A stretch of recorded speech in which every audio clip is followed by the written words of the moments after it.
একটা নির্দিষ্ট ব্যক্তির প্রতি প্রচণ্ড টান অনুভব করছেন।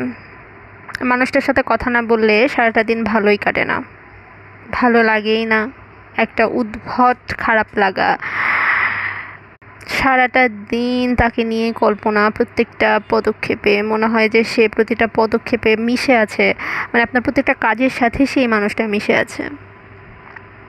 মানুষটাকে ভালোবাসেন, এটাই তো মনে হয়, তাই না? যে আমি ওই মানুষটাকে ভালোবেসে ফেলেছি। এটা কি আসলে ভালোবাসা? ভালোবাসা না, এটা সেই মানুষটার প্রতি আপনার আবেগ, আকর্ষণ মানুষটার প্রতি আপনার আকর্ষণ। আপনি সেই মানুষটার প্রতি চরম আকারে আকৃষ্ট, এতটা বেশি আকৃষ্ট যে আপনি সেই মানুষটার সঙ্গ ছাড়তেই পারছেন না।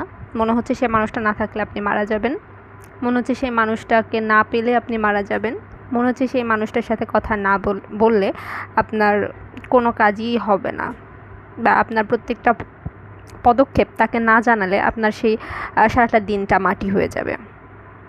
এটা এটা সম্পূর্ণই আবেগ। মানুষটার সাথে কথা বলা বন্ধ হয়ে যাক, কিছুদিন নিজেকে নিজের কর্মক্ষেত্রে ব্যস্ত করুন। কিছুদিন খারাপ লাগবে, প্রচণ্ড খারাপ লাগবে, মনে হবে মানুষটার সাথে যদি একটু কথা বলতে পারতাম, দুইটা যদি সুখের কথা শেয়ার করতে পারতাম, দুঃখের কথাগুলো যদি মানুষটা একটু বুঝতো। কিন্তু যখন দেখবেন মানুষটা আর বুঝছে না, না আপনার কোনো কথার তার কাছে আর কোনো ভ্যালু নেই, আপনি আপনার কাজে ব্যস্ত হয়ে পড়েছেন, আপনি আপনার বাস্তব জীবনে যখন ফেরত আসবেন, আবেগ থেকে যখন আপনার বিবেক কাজ করতে শুরু করবে, তখন দেখবেন যে নিজের প্রতি নিজেকে ধিক্কা দিতে ইচ্ছে করবে। কী করছিলাম আমি, কোন মোহে পড়েছিলাম, কার মধ্যে ডুবেছিলাম, এটাই মনে হবে।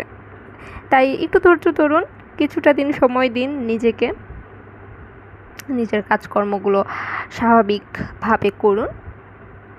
সময়ের সাথে সাথে সব ঠিক হয়ে যাবে, সব ঠিক হবে।